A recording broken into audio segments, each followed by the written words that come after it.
Okay, so I'm working on my 1951 old sash windows here, and they have this spring runs up the side of the sash and then attaches to the inside of the sash through this bracket.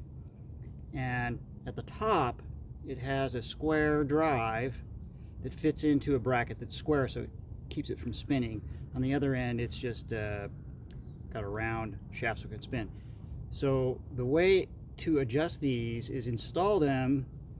You can install them with no spring tension, just by mounting it into the sash, and then you need to get some kind of a hex drive, and an Allen key is hard to work because you can't turn it when the tension gets real high, so it needs a screwdriver type. I use this universal one, and you can push